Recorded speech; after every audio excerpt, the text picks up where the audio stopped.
Ohayou gozaimasu. Bonjour à tous les amis, aujourd'hui on se retrouve pour une toute nouvelle vidéo. Aujourd'hui je vais vous parler, un petit peu en retard je m'excuse, des festivals qui ont lieu au mois de juin. Bon, plus besoin de cette casquette là. Et ouais, je suis allé chez le coiffeur, du coup je peux enfin assumer mes cheveux en vidéo. Akimashou.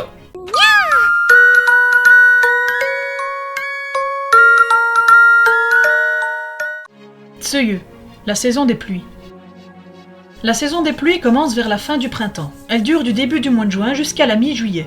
La plupart des fêtes traditionnelles de l'été étaient à l'origine destinées à repousser les épidémies ainsi que les parasites et les maladies affectant les cultures. Et je vous avoue que la pluie au Japon, c'est juste magnifique.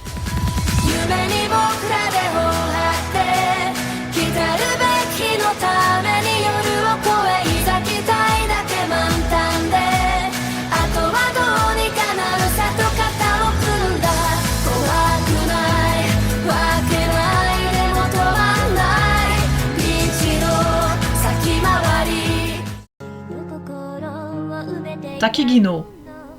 Théâtre no autour d'un feu.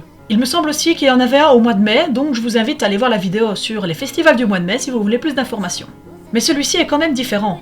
Il a lieu le 1er et le 2 juin, au sanctuaire Heian Jingu de Kyoto, le plus célèbre sanctuaire shinto de la ville. C'est la forme la plus ancienne de théâtre accompagnée de musique et est jouée dans l'obscurité de la nuit à la seule lueur de torches.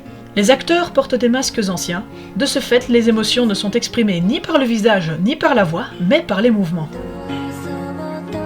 Fête du cheval Chagu Chagu Umako. Elle a lieu le deuxième samedi de juin dans la préfecture d'Iwate. Chagu Chagu est une onomatopée qui désigne le son des clochettes des chevaux qui traversent la route. Une centaine de chevaux parés de nombreuses clochettes défilent sur une quinzaine de kilomètres. Cette fête est organisée pour la première fois il y a 200 ans pour remercier les chevaux d'avoir travaillé si dur lors de la plantation du riz. Festival Otoe de plantation du riz. Il a lieu le 14 juin au sanctuaire Sumiyoshi Taisha dans la préfecture d'Osaka.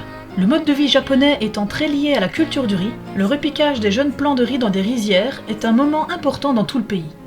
Le sanctuaire Sumiyoshi est connu pour être strictement respectueux des pratiques anciennes et pour ses grandes cérémonies. Un moment à ne pas rater si vous allez au Japon pendant cette période.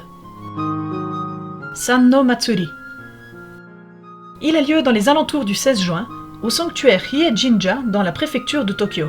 Près de 300 personnes habillées de costumes anciens défilent dans le cœur de Tokyo. Sur plus de 600 mètres, la procession se compose de mikoshi ornés de phénix sur leur toit, de chars d'ashi, de personnes jouant du tambour et de cavaliers. Le défilé part à 8h du matin et ne revient qu'en début de soirée. Et voilà les amis, c'est la fin de cette vidéo sur les festivals du mois de juin, j'espère qu'elle vous aura plu. N'hésitez pas à lâcher un petit pouce bleu si la vidéo vous a plu et à vous abonner à la chaîne, ça me ferait super plaisir. N'hésitez pas aussi à rejoindre mon groupe Facebook La Culture Japonaise pour les Nuls, le lien est dans la description de la vidéo. Je tiens déjà à annoncer que la prochaine vidéo parlera des idoles japonaises, je ne vous en dis pas plus pour le moment sauf si vous savez déjà ce que c'est, mais sachez que c'est un thème qui va me demander beaucoup de préparation, et aussi je prévois quelques petits changements dans mon décor, je ne vous en dis pas plus. On se retrouve très bientôt pour une prochaine vidéo. Allez, salut tout le monde, c'était Chibi-san. Sayonara.